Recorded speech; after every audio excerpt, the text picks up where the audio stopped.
Amid the dazzling glare of 1970s Hollywood, where every laugh seemed like a race toward fame, there was one woman who didn't just make America laugh, but made the whole world pause for her kindness. Sally Struthers, the blonde girl from Portland, Oregon, was once the heart of all in the family, the voice of a generation of young women who dared to challenge old beliefs, and the face millions of viewers came to see as family. Standing alongside Carol O'Connor and Jean Stapleton, Sally became Gloria Stivic, the outspoken, intelligent daughter who constantly questioned her father about what was right and wrong, old and new. That role not only earned her 2 Emmy Awards, but turned Sally into a cultural icon of an era when America was struggling through war, racial division, and a revolution in women's rights. Yet behind the radiant smile on screen was a heart deeply scarred, that of a little girl who grew up after her father walked out, whose mother worked herself to exhaustion, and whose childhood fit inside the sound of wind whistling through a cold house with no heat. More than half a century later, when people remember Sally Struthers, they think not only of Gloria, but of the woman who chose to walk away from fame to save impoverished children across Africa and Asia. She endured mockery, misunderstanding, and loneliness, but never once regretted her choice. In a world where spotlights fade faster than compassion, Sally chose a different way. Quiet, steadfast, and kind. Because for her, the most important thing was never fame. It was being able to make a child smile and to make someone, even just one person, believe that goodness still exists. Sally Ann Struthers was born on July 28, 1947 in Portland, Oregon, into what appeared to be a stable middle-class family. Her father, Robert Alden Struthers, was a surgeon, while her mother, Margaret Caroline, was a gentle homemaker who devoted herself entirely to her husband and children. They lived in a small suburban house where the sound of streetcars and the damp scent of northwest rain became an inseparable part of her childhood memories. But beneath the surface of that educated, respectable household were emotional voids and quiet tensions that Sally was too young to understand. Her father, consumed by hospital work and professional prestige, grew increasingly distant. The few family dinners they shared dissolved into silence, and her mother's eyes grew wearier each evening. When Sally turned 10, her father left the family, leaving behind a cold, echoing house. It was the first upheaval of her life, and the first wound she would carry forever. Years later, she would say, "I learned how to act from my mother, the woman who had to pretend everything was fine for her children." After he left, Margaret took a job at the Bonneville Power Administration and picked up small side jobs just to make ends meet for her 2 daughters. The financial strain and loneliness led her into a quiet depression, yet she never stopped trying to create an ordinary childhood for her kids. She told jokes, sang folk songs while cooking dinner, and hid her tears behind laughter, an image that would later define every motherly role Sally portrayed on screen. Those years made Sally painfully aware of what it felt like to be less than. She would sit in front of the TV, watching happy families in classic American sitcoms, and wonder, why isn't my family like that? That yearning planted in her a deep and unusual drive, not to become famous, but to be heard, to feel that her voice and emotions mattered. By the age of 12, Sally was already working to help her mother. She delivered newspapers in the early mornings, cleaned grocery stores, sold cookies at local fairs, and occasionally sang at small community events for a few dollars. No one realized that within that small, bright-eyed girl was a resilience far beyond her years, a sense of independence, discipline, and an unyielding will to keep going. At 16, Sally entered a local talent contest where she sang and performed a short comedy sketch. Under the stage lights for the first time in her life, she heard the applause and felt for a fleeting moment that she was truly alive, no longer the girl whose father had left, but herself. That night, she came home and told her mother she would leave Portland to pursue the arts. From that moment on, Sally Struthers' dream of escaping poverty and silence truly began.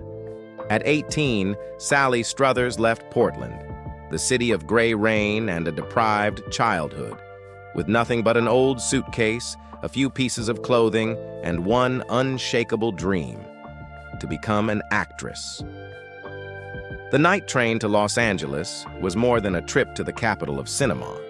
It was an escape from her past, a silent vow that she would never again let anyone pity her. At the Pasadena Playhouse College of Theater Arts, Sally studied while working odd jobs, living in a cramped rented room with a torn curtain and a flickering bedside lamp. Yet for the first time, she felt like she belonged, surrounded by dreamers, risk-takers, and passionate souls just like her. After only one semester, she was named Most Promising Student, a small title, but one that lifted her through every night of hunger and exhaustion. To pay tuition, Sally worked as a waitress at a diner and took background dancer roles in variety shows. She labored endlessly, but every time she stepped onto a stage, even for a few minutes, her eyes lit up, as if the whole world outside ceased to exist. Her first real break came in 1970, when she landed a small role in 5 Easy Pieces alongside Jack Nicholson. Though her appearance was brief, her natural humor and screen presence caught the attention of several directors, including one who would change her life forever, Norman Lear. Lear, then developing a new sitcom titled All in the Family, saw in Sally something rare, a mix of innocence and sharp wit, fragility and defiance. He invited her to audition for the role of Gloria Stivic, the spirited young daughter in a typical American family. That audition would become a legend in her career. Sally showed up with a severe throat infection, her voice hoarse, barely able to finish a sentence. But when the scene called for an argument, she didn't hide it. She shouted with all the pent-up emotion she'd carried for years. Norman Lear sat silent for a few seconds, then said, "That's not acting. That's truth." A week later, Sally Struthers was cast as Gloria Stivic, the name that would make her a star. No one in that casting room knew that her raspy, weakened voice would become the sound that defined her destiny. And from that voice, a new star was born, one whose light, just a few years later, would begin to burn her from within. In 1971, All in the Family premiered and immediately changed the course of American television. At a time when the nation was torn by the Vietnam War, generational conflict, and the women's liberation movement, Norman Lear's show held up a mirror to America itself, raw, anxious, and full of controversy. Inside the small home of the Bunker family, where laughter often came with shock, Sally played Gloria, the only daughter of the conservative father, Archie Bunker, and the gentle mother, Edith. In contrast to her father, Gloria married Michael Meathead Stivic, a liberal student who believed in freedom, equality, and opposition to the war. Within that clash of ideals, Gloria became the young and compassionate soul of the series, a daughter who loved her parents yet never stopped fighting for what she believed was right. On screen, Sally made audiences both laugh and cry. She gave a voice to the young women of the 1970s, those who for the first time saw themselves represented, unafraid to debate politics, reproductive rights, gender equality, and even taboo subjects for television at the time: sex, war, and justice. With her radiant smile, raspy, emotional voice, and utterly natural acting, Sally wasn't just an actress. She was a symbol of a generation awakening. Fame came like a storm. She won 2 Emmy Awards, in 1972 and 1979, graced the cover of TV Guide, appeared on numerous talk shows, and became one of America's most beloved faces. People adored Gloria not just for her intelligence, but for her authenticity, a woman who could cry, laugh, argue, and love without pretense. In those years, Sally Struthers seemed to stand atop the world. The girl who once delivered newspapers in the rain was now earning the applause of millions every night. Yet behind the glittering lights, shadows began to gather backstage, where fame brought not only praise, but pressure and solitude. Sometimes, being seen by the whole world means no longer being able to see yourself. The power of All in the Family lay not only in its bold dialogue, but in the genuine chemistry among its cast. The reason audiences felt they were watching a real American family rather than fiction. On screen, Gloria and her husband, Michael "Meathead" Stivich, played by Rob Reiner, were constantly loving and arguing, a vivid portrait of young couples navigating an era of change. Their perfect on-screen chemistry convinced millions they must be married in real life. In truth, Sally and Rob shared only a deep friendship, built on respect and artistic kinship. Years later, Sally would say, "We never loved each other romantically, but if anyone truly understood me back then, it was Rob." With Carol O'Connor, who played the conservative patriarch Archie Bunker, and Jean Stapleton, the gentle mother Edith, Sally found something she had lost: a real family. Her biological father had died 2 years before the show began, leaving an unfillable void. O'Connor, calm and warm-hearted beneath his gruff exterior, became a second father to her. He taught her discipline, endurance, and how to stand tall under criticism, lessons essential in Hollywood's brutal world. Jean Stapleton, meanwhile, became the nurturing mother Sally had always wished for, comforting her whenever she broke down from exhaustion or homesickness. "I loved them with all my heart," Sally said. "Without them, I wouldn't have survived my early years in Hollywood." On screen, they were the Bunkers. Off screen, they were a refuge. A family bound not by blood, but by empathy amid the machinery of fame. Yet even the strongest families can fracture under the glare of the spotlight. As All in the Family reached its peak, everything began to shift. Fame, money, and how people treated Sally.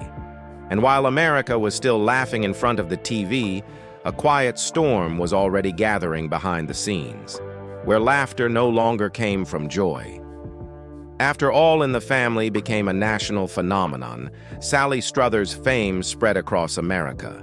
But amid the laughter of millions, she began to feel trapped inside the very role that made her famous.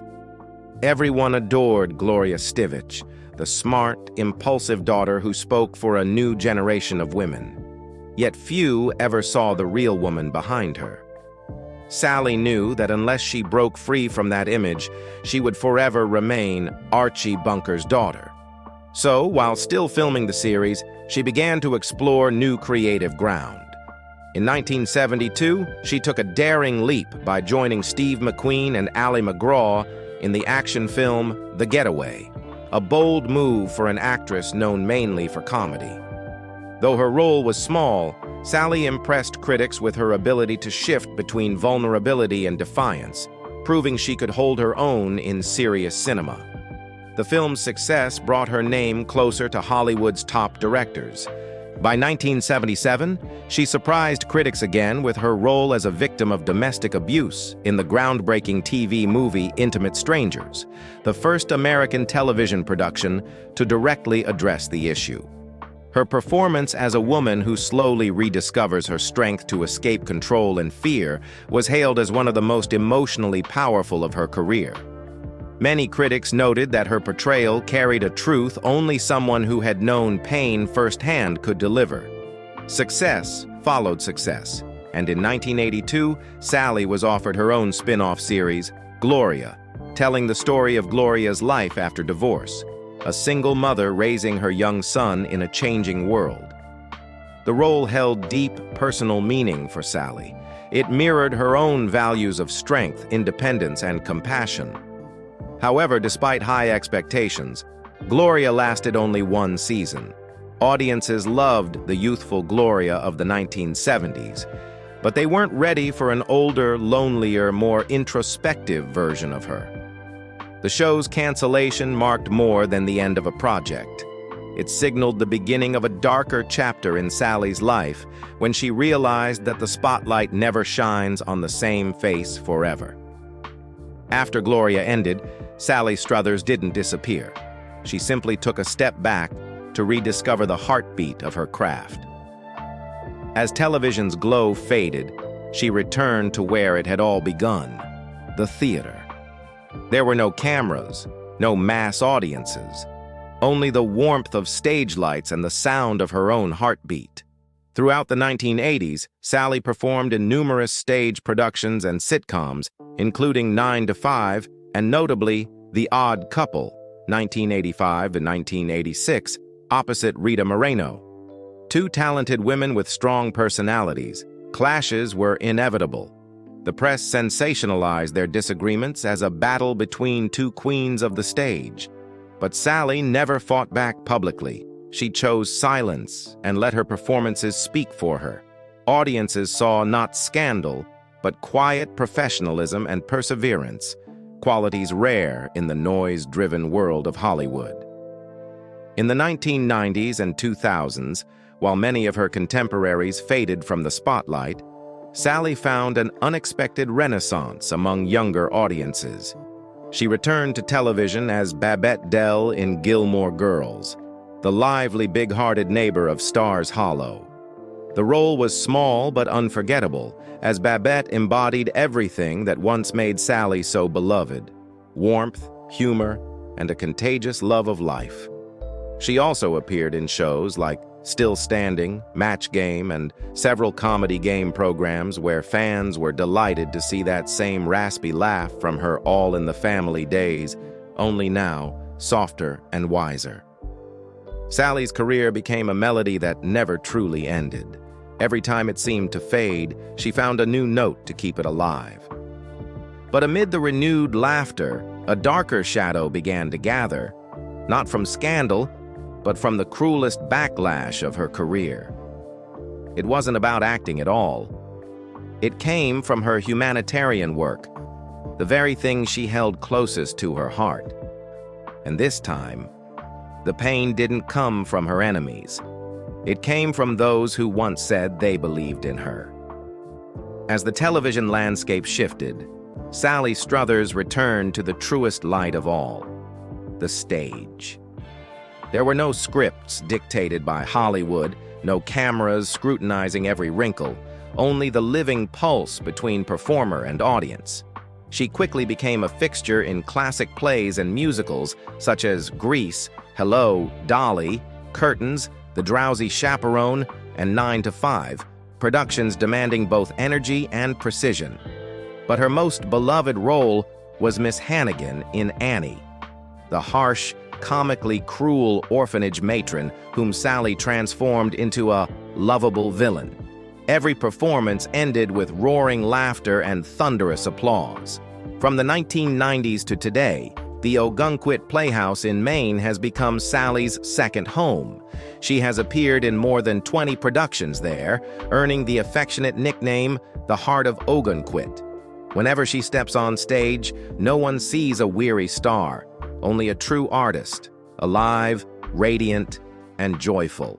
Alongside her stage work, Sally also made a lasting mark in the world of animation, a quiet but enduring legacy. Her warm, husky, mischievous voice brought life to characters in Tailspin, Dinosaurs, Droopy, Master Detective, and Betsy's Kindergarten Adventures. Thanks to that, an entire generation of children who never saw All in the Family came to know Sally Struthers as part of their own childhoods. At an age when many of her peers have long retired, Sally still performs, still records, still laughs. Time hasn't dimmed her spirit, it has only softened her glow. Yet behind the laughter and lights lies a chapter few know. The story of the deepest wound in Sally's career, when her kindness and compassion, the very qualities she believed were her greatest gifts, were twisted, doubted, and publicly mocked. While many Hollywood stars were chasing a return to the big screen, Sally Struthers chose a different path, one of compassion and action. In 1977, while her name was still synonymous with All in the Family, Sally accepted the role of ambassador for Save the Children and later for the Christian Children's Fund, two global humanitarian organizations dedicated to helping impoverished children across Asia and Africa. The image of a blonde woman with tearful eyes and a trembling voice in television appeals, "For less than $1 a day, you can change a child's life," became deeply embedded in the American consciousness throughout the 1980s. She was no longer just an actress. She had become a symbol of public empathy, a figure who used her fame to move the heart of a nation. But, as with so many stories of celebrities in an age of cynicism, the admiration eventually turned into suspicion. A portion of the public began to accuse Sally's campaigns of being overly commercial, or worse, of perpetuating a white savior complex, where a white woman was portrayed as the heroic rescuer of the poor and helpless. Satirical programs like Saturday Night Live and South Park turned the image of Sally crying for the children into a running joke, leaving audiences both amused and uncomfortable. Through the ridicule, Sally remained silent. She didn't argue, didn't defend herself, didn't lash out. In a 1994 interview with the Baltimore Sun, she simply said, "If a parody makes one more person aware of those children, then let them laugh." That response was more than gracious. It was the statement of a woman long accustomed to being misunderstood, yet unwavering in doing what she believed was right. Then, during a mission trip to Uganda, that belief was tested in the harshest way. While visiting a sponsored children's village with a local priest, Sally was mistakenly detained by rebels who accused them of kidnapping children to send abroad. The group was held for hours in a tense standoff before government forces intervened. When she finally returned to the U.S., Sally spoke only a single, quiet sentence in an interview. "God must have had a reason to let me live." It was as though she saw survival not as luck, but as a sign that her work wasn't finished. After that ordeal, Sally stopped participating in overseas missions and redirected her focus to domestic causes, scholarship funds, housing initiatives for the homeless, and petitions to the Committee on Housing and Elder Care to improve living conditions for Alzheimer's patients, the disease that had taken her mother in 1990. "I've traveled the world helping strangers," she once said, "but in the end, the people who need love most are right next to us." One might think that after so much giving, life would finally reward Sally with the peace she deserved. But fate had a different plan, not through scandal or illness, but through a seemingly small twist that would quietly change everything, leading her into the next chapter of her life, where the stage lights dimmed and an unexpected, silent battle began. At the height of her career and humanitarian work, Sally Struthers met William C. Rader, a well-known psychologist in Los Angeles. Their meeting didn't happen at a glamorous party or a media event, but at a quiet charity fundraiser in the late 1970s. William was moved by Sally's warm voice and genuine emotion as she spoke about impoverished children in Africa. Sally, in turn, was drawn to his calm presence and the way he listened, as if he could see the loneliness behind her smile. They began seeing each other more often, at community events and at a small Hollywood cafe where Sally would unwind after long shooting days. He made her feel understood, cared for, something she had longed for since childhood after years of watching her father walk away and her mother endure in silence. Their love didn't burst into flames.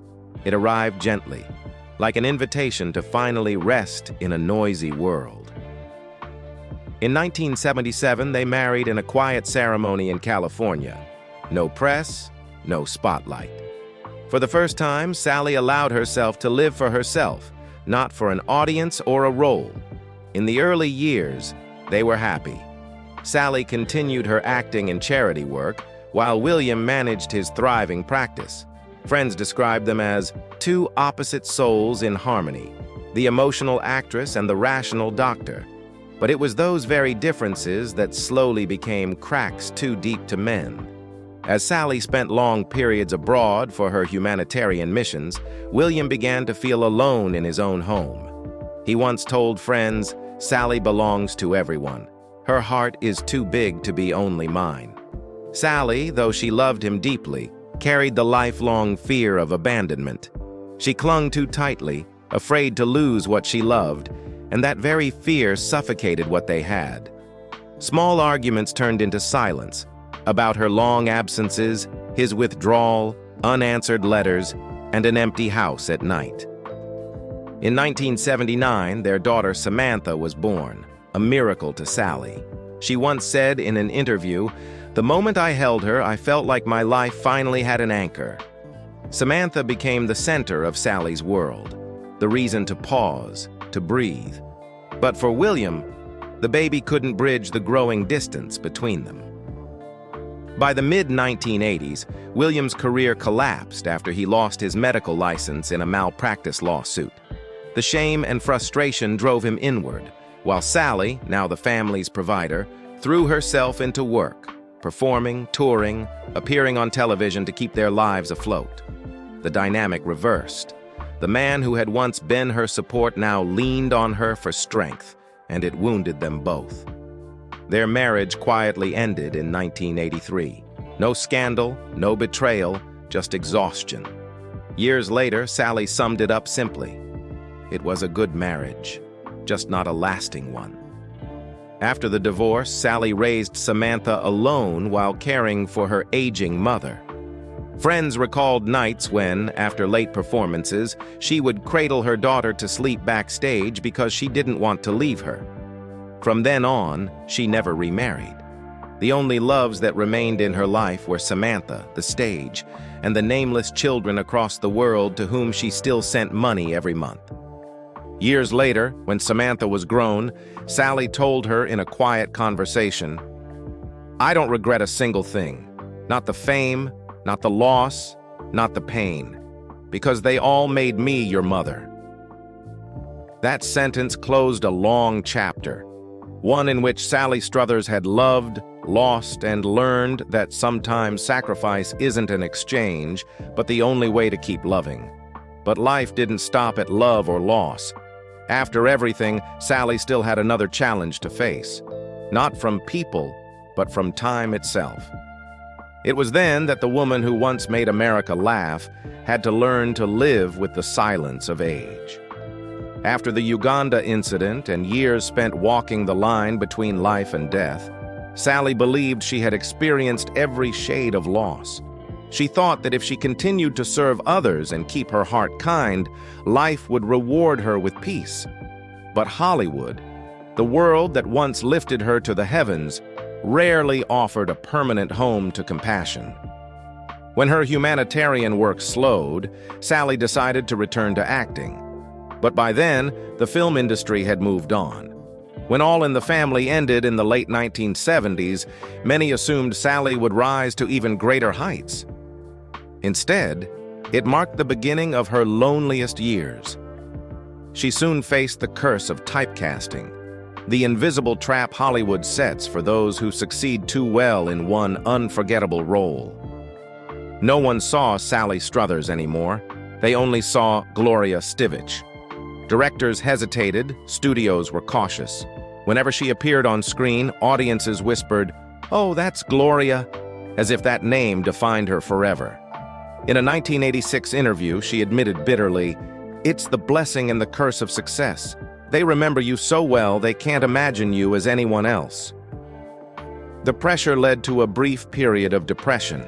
She felt abandoned by the very world that once adored her. The auditions stopped coming, the offers dwindled, and the magazines began to file her under "Where Are They Now?" When asked what kept her from breaking down, she smiled softly and said, "The stage saved me." She returned to the theater, the only place where emotions were still real. No cameras, no millions watching, only the honest applause of a few hundred people. In Portland, where she was born, and at the Ogunquit Playhouse in Maine, where she has performed for more than 2 decades, Sally rediscovered herself. Each time she stepped onto the stage, she could hear the echo of the audience as if whispering, "You're still here." In recent years, Sally has maintained a simple artistic rhythm. She began writing her memoir in 2023, chronicling nearly 60 years of her career. At tributes honoring Norman Lear, Rob Reiner, and the original All in the Family cast, she's often the most emotional one on stage. When Lear passed away in late 2023, Sally told The Hollywood Reporter, "He gave me the world and he gave me myself." In 2020, the COVID-19 pandemic brought yet another trial. Despite being vaccinated, Sally contracted the virus and was left with lingering respiratory and joint issues. She turned to meditation, yoga, and senior recovery groups to regain her strength. Speaking to a Portland local paper, she said, "I wake up every morning and it's a gift. That's enough." Today, in her 70s, Sally Struthers lives peacefully in Portland, the city where her journey began. Her modest home sits near a park where she walks her dog each morning before returning to cook for her daughter, Samantha. On her old wooden table rests a stack of fan letters, still arriving steadily after more than 40 years from people who grew up watching All in the Family. From time to time, she still appears in community theater productions, smiling gently, moving a little slower, but glowing all the same. When the curtain falls, she no longer bows as she once did. Instead, she places a hand over her heart, as if to thank both the audience and life itself. And perhaps the most surprising truth is this: after all the fame, heartbreak, and years of being forgotten, Sally Struthers has never considered herself a former star. She says, "I never left the stage. The world just stopped looking." And maybe that's where she finally found what neither Hollywood nor fame could ever give her: true peace. One might have thought that turning 70 would mark the quiet closing of a long journey, a journey of a woman who had already endured every peak and valley of life: fame, love, and compassion. But Sally Struthers has never been one to stand still. She keeps moving forward, slowly perhaps, but steadily, as if the stage were the last breath that keeps her alive. After a period of calm in Portland, Sally made a surprising return. In 2025, American media reported that she would play Mrs. Peck in An Old-Fashioned Family Murder by Joe DiPietro, opening at the George Street Playhouse in New Jersey from October to November 2025. At 78, Sally still rehearses her lines by herself, standing for hours under the stage lights without a double. A Playbill critic wrote, "Sally Struthers doesn't perform like a legend. She performs like she's just beginning." The applause on opening night sounded like a homecoming, not back to Hollywood, but to the audience that had once loved her for her honesty. And she isn't stopping there. Sally has also confirmed her role in the musical The Full Monty at the Gateway, New York, scheduled for March-April 2026. The news moved many. More than half a century after first stepping onto a stage, she still hasn't walked away from the light. In recent interviews, Sally appears cheerful, occasionally mischievous, like the Gloria Stivic of years past. Yet there are moments when her voice softens as she speaks of the past. In a 2025 interview with People, she surprised fans by revealing that she once had a brief romance with Elvis Presley. Smiling with a trace of wistfulness, she said, "He was the kindest man I'd ever met, soft-spoken, gentle, nothing like the legend everyone thinks he was." Some stars leave behind fame, others leave behind performances. But Sally Struthers has left behind a heart that knows how to care. For over half a century, she hasn't merely been an actress. She has been a symbol of a simple, truthful kind of art, the kind that makes people laugh while seeing themselves reflected in it. Gloria Stevich in All in the Family was not an easy character to love: impulsive, emotional, argumentative, and unafraid to speak her mind. Yet through that role, Sally brought to American television a new kind of woman, one who dared to question, to love, to challenge, and to demand equality. She turned Gloria into a generational icon, the mirror in which young women of the 1970s finally saw themselves. Her 2 Emmy Awards, 1972, 1979, recognized more than acting. They marked a shift in how women were seen on television. Norman Lear once said, "Without Sally, Gloria would have been a punchline. With her, she became a revolution." Her influence extended far beyond the screen. As one of the first celebrities to bring the faces of impoverished children to American television through Save the Children campaigns, Sally changed how the nation viewed humanitarian responsibility. Even when mocked, she never wavered. And it was that steadfastness that inspired later generations, from Alyssa Milano to Angelina Jolie, to follow in her footsteps as socially active artists. On stage, Sally became known as the Golden Actress of the Ogunquit Playhouse, appearing in more than 20 major productions over 2 decades. To younger audiences, she's remembered as the familiar voice behind Tailspin, Dinosaurs, Droopy, Master Detective, and Betsy's Kindergarten Adventures. Many may not recognize her face, but they remember that voice, warm, witty, and tender, like a mother telling bedtime stories. Few have managed what she did, to journey from national TV stardom to community theater, from ridicule to reverence. Sally Struthers achieved that transformation with grace. She never saw herself as a legend, but those who worked with her always said otherwise. Her Odd Couple co-star Rita Moreno once remarked, "Sally never tried to be famous, she just tried to be kind, and somehow that kindness became her legacy." Today, when people speak of Sally Struthers, they don't just mention All in the Family. They recall her trips to Uganda, her tearful appeals for children, and her unwavering faith in humanity. Her legacy cannot be measured in films, awards, or money, but in the number of hearts she has touched with her sincerity. And perhaps, in today's noisy, cynical world, that is the rarest strength of all. As she said during a 2024 audience Q&A, "Fame is like a firework. It shines, it fades, but compassion, that never burns out." And for Sally Struthers, the small woman who once made America laugh and cry, that light continues to spread softly but endlessly across generations, like a flame that never dies. It's hard to define what makes someone unforgettable: talent, compassion, or endurance. In Sally Struthers' case, it is all three, woven together into something simple: authenticity. In a world where people often wear masks to be loved, she chose to live as herself, sometimes clumsy, sometimes strong, but always sincere. At an age when most would retire, Sally still stands beneath the lights, still smiles when speaking of her audience, still tells stories in the voice that once brought millions to tears. Not to chase old glory, but to remind us that art only matters when it touches the human heart. The applause will one day fade, and the photos on the walls will lose their color. But Sally Struthers' legacy won't lie in her films or her performances. It lives in how she reminds us that kindness never goes out of style and that decency can survive even in a weary world. If you've ever laughed, felt moved, or simply paused for a moment at the sight of that warm-eyed, golden-haired woman, then perhaps a piece of Sally Struthers' legacy has already found its way to you. What do you think of her journey? A woman who walked through fame, loneliness, and compassion, and still smiled.